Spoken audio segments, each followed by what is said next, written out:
Sugeng dalu Lur. Pinanggih meleh. Ketemu lagi suasana malam. Perjalanan pulang dari Prambanan. Ini di Jalan Manis Renggo kilometer 1. Mau mengarah ke Cangkringan. Cari jalan alternatif dulu.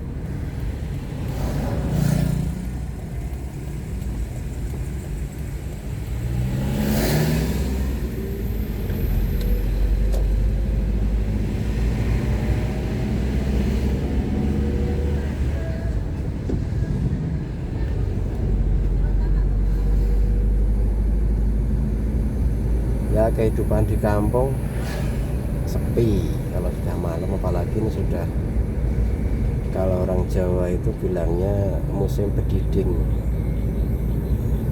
Ya, dinginnya dingin banget.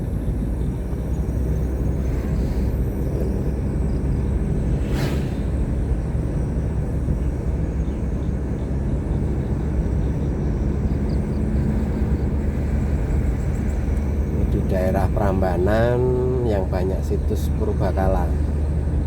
Kalau di sebelah kiri saya itu kurang lebih 400 meter itu ada Candi Sewu, Candi Plaosan. Kemudian yang sebelah kanan saya kurang lebih 200 meter itu ada Candi Plaosan atau Candi Kembar. Dari candi ini sebenarnya kalau dikatakan Nusantara, zaman dulu namanya Nusantara sebelum sekarang menjadi Indonesia, budaya toleransi bangsa kita itu sudah sangat-sangat kental mengakar di nenek moyang kita. Di situ berdiri bangunan candi Buddha ataupun candi Hindu yang berdampingan. Itu khususnya di komplek Candi Prambanan. Itu Candi Sewu itu candi Buddha ya. Sedangkan Candi Prambanan itu candi Hindu. Sedangkan yang dekat di situ Plaosan pun yang Candi Kembar itu juga candi Buddha. Jadi sangat berdampingan, harmonis, dan dulu bisa berdampingan hidup tanpa adanya pertentangan. Dan hebatnya lagi, nenek moyang kita itu saling menghormati antar umat beragamanya itu sangat kental sekali. Bahkan bangunan candi yang notabene candi Hindu ataupun candi Buddha itu ciri khas itu masih mengikuti. Jadi ciri khas itu masih mengikuti. Contohnya kayak candi Borobudur ya, yang di Jawa Tengah atau di Magelang. Walaupun candi Buddha, namun menurut sejarahnya justru arsiteknya adalah orang Hindu. Jadi luar biasanya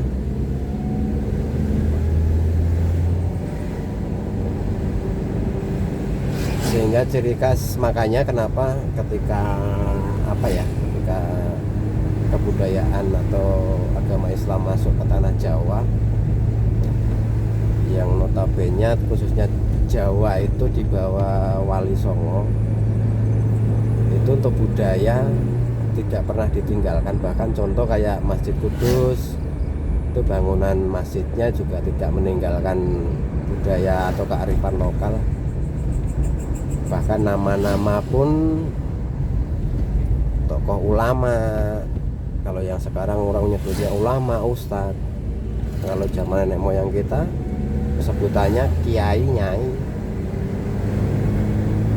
Musola, masjid itu namanya musola langgar untuk sholat. Dalam Islam dikatakan sholat. Kalau orang Jawa masih erat kental dengan istilah sembahyang. Jadi sama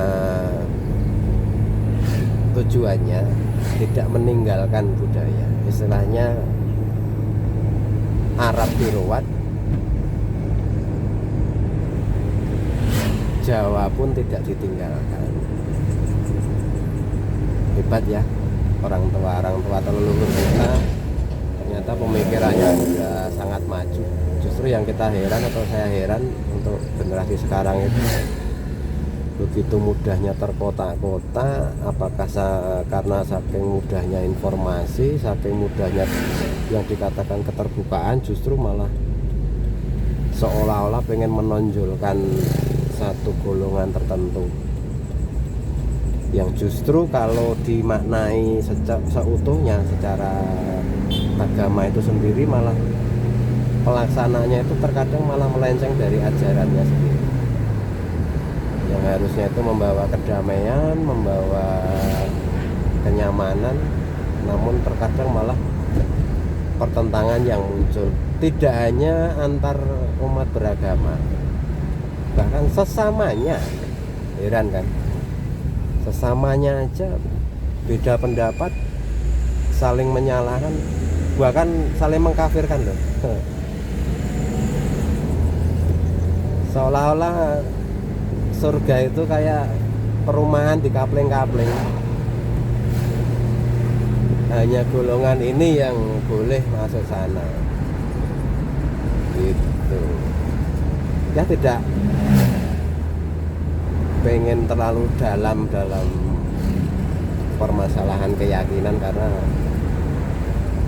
tentang ilmu agama pun istilahnya saya juga masih belajar, sehingga ya harus terus belajar. Ilmu agama itu kan ilmu hidup.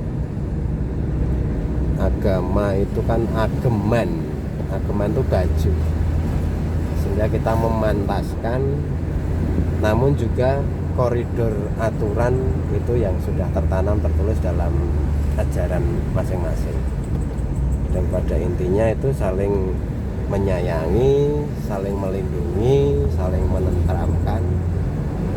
Itu namun ya segelintir kepentingan itu tadi yang terkadang malah mencoreng norma atau nilai agama tersebut. Tuh, ini kalau boleh saya ceritakan, ini adalah jalan alternatif Prambanan Magelang.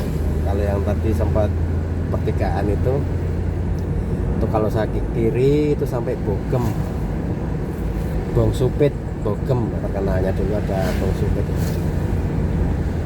Nah, ini jalan alternatif khususnya orang yang di luar daerah Jawa Tengah atau Jogja, yang sekiranya lewat jalan utama yang terkadang kredit yang luar biasa, bisa menggunakan atau melalui jalan ini. Ini alternatif, bisa tembus sampai Pakem. Misalkan Anda mau ke Magelang, nanti tinggal lurus itu sudah sampai Pasar Tempel. Pasar Tempel belok kanan sedikit sudah jembatan Kerasak, sehingga bisa langsung arah Magelang. Jalannya juga lebar, kendaraan besar pun juga bisa lewat sini,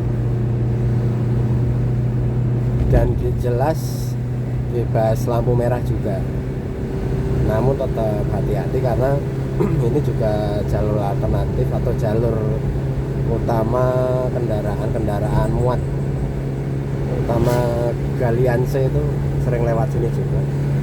Maksudnya kalau malam hari ini, malam-malam seperti ini, biasanya kalau malam itu kendaraan mereka mengarah ke hulu kali yang berhulu di Merapi sana. Itu sehingga tidak terlalu mengganggu kekroditan di kala pagi hari, aktivitas masyarakat, sehingga pengguna jalan bisa lebih lancar.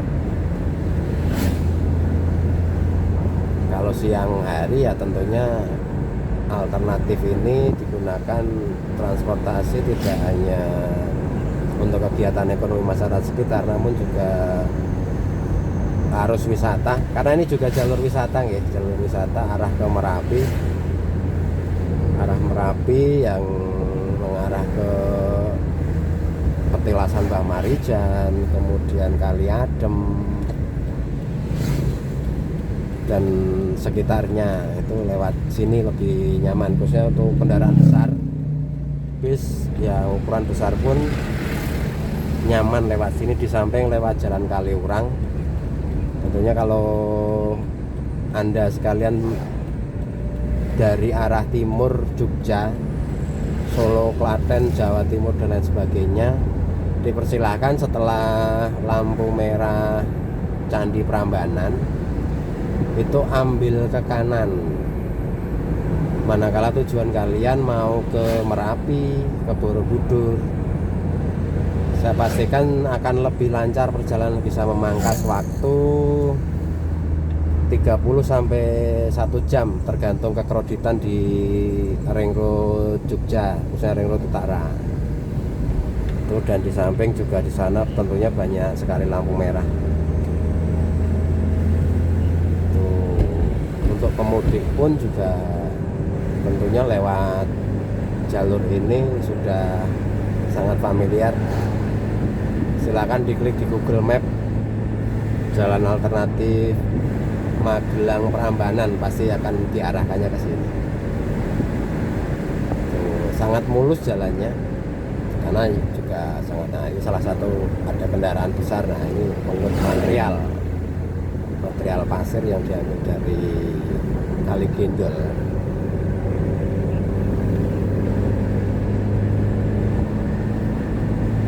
Namun ya kalau malam seperti ini lebih ekstra waspada karena emang rata-rata kanan kiri itu masih persawahan, sehingga penerangan jalan masih kurang.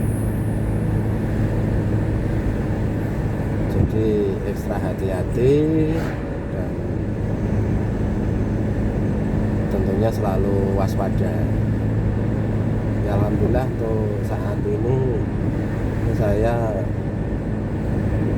membuat video ini jam 9 malam ini. Udah mulai terasa dingin nih. Lepas dari desa Selomartani tadi ke utara dingin. Tadi saya turun ke sini sempat kabut yang agak lumayan tebal. Namun ini kayaknya ke utara sedikit sudah mulai kabut lagi.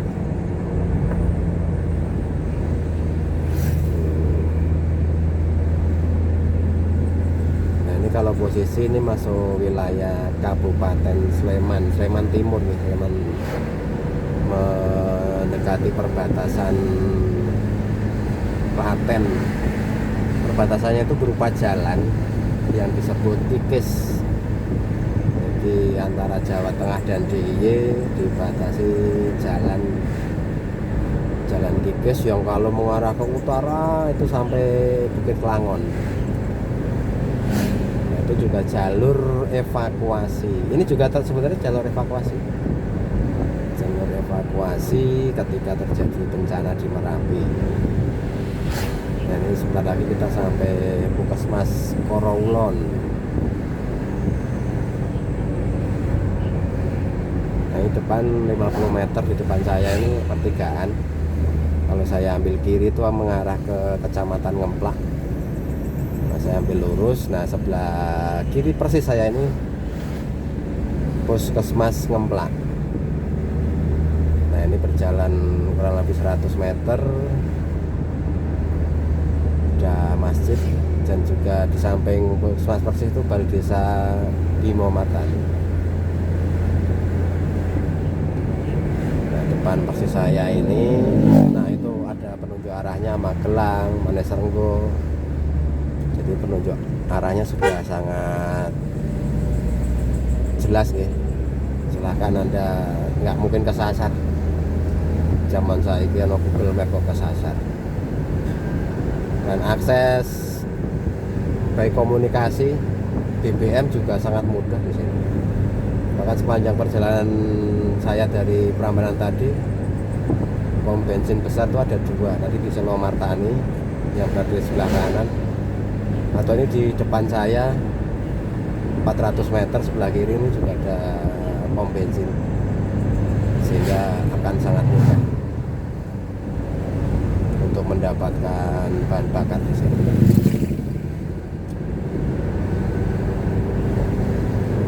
Nah, ini sebenarnya kabut, cuman tidak terlalu setebal tadi saya waktu turun.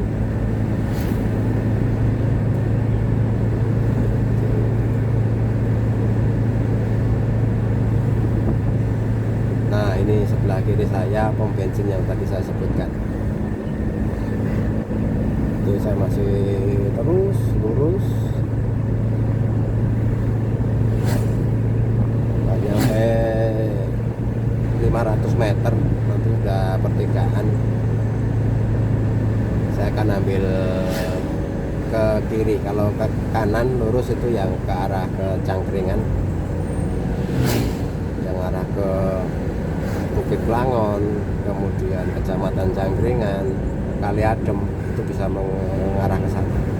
Namun saya ngambil ke arah kiri, arah ke Jalan Kaliurang.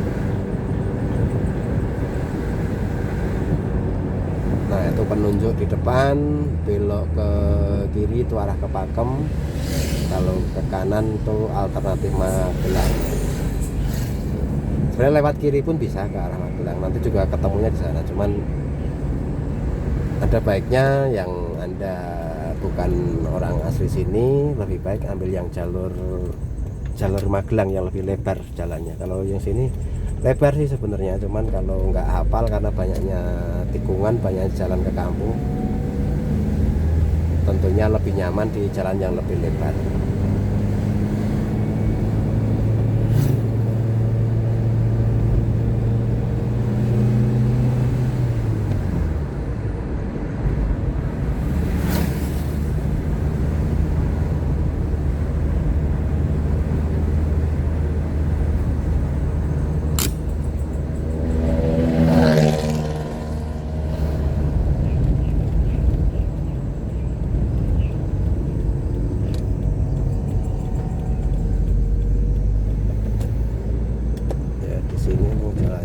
Banyak kelokan dan hampir mirip-mirip, sehingga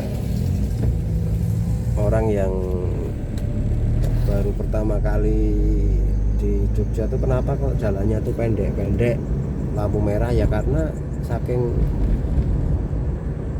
banyaknya jalan alternatif. Namun kalau hanya terpaku jalan utama ya terkadang terjebak kemacetan. Jalan masuk kampung pun ya alhamdulillah sudah rata-rata sudah beraspal, jadi nyaman lah untuk ini. Jadi sangat nyaman dipergunakan, untuk roda berapapun bisa mengaksesnya.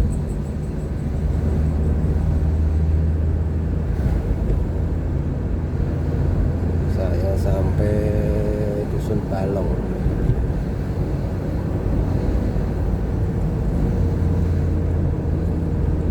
Ini walaupun jalan ramai karena juga bukan musim liburan. Kalau musim liburan biasanya jam segini pun sangat padat, kayak lebaran kemarin atau liburan sekolah, bis-bis besar pun juga lewat sini. Karena mungkin lagi pada kelulusan dan banyak orang tua yang mencarikan sekolah anak, sehingga mungkin belum begitu terasa. Kalau lebaran kemarin luar biasa, jalan sini pun kadang macet gitu. Ya saya ucapkan selamat nih yang putra putrinya lulus, baik lulus tingkatan dasar, sekolah menengah pertama ataupun sekolah menengah atas, mudah-mudahan menuju yang pendidikan selanjutnya. Karena perkembangan zaman tentunya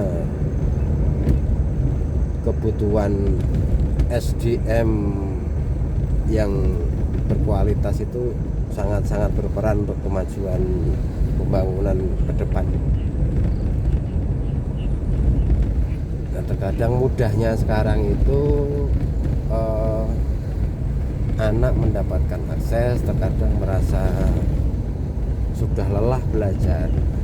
Coba diubah pola pikirnya, karena sesungguhnya mencari pendidikan itu tidak ada batasan usianya, batasan waktunya, kapanpun. Bahkan kita hidup bersosial masyarakat pun itu juga belajar sekolah terjun langsung.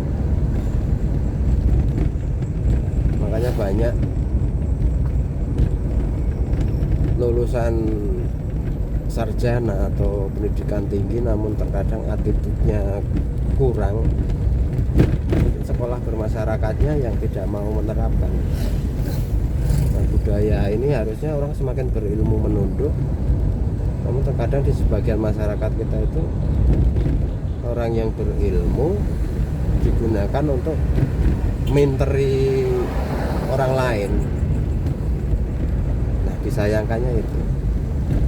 Namun bukan berarti semua lulusan itu seperti itu. Saya katakan oknum ya. Oknum yang sering memanfaatkan hal-hal tersebut. Namun orang yang semakin pinter, kalau pendidikan semakin tinggi yang menunduk juga banyak. Mereka tetap hidup bersahaja, sederhana. Sederhana bukan berarti pas-pasan, enggak. Sederhana itu adalah orang yang hidupnya cukup. Ya cukup punya rumah, cukup punya mobil, cukup punya istri, cukup punya anak. Nah, kan cukup. Gitu, jadi nggak usah perlu kaya, yang penting cukup. Nah, salah satu enaknya hidup di kampung itu tegur sapa itu sudah menjadi budaya, sehingga ya enak, enteng-enteng aja, enteng-enteng aja. Kapanpun kita berteman, kita bertamu, bersilaturahmi, itulah. Udah segitu dulu ya video dari saya. Terima kasih. Assalamualaikum warahmatullahi wabarakatuh.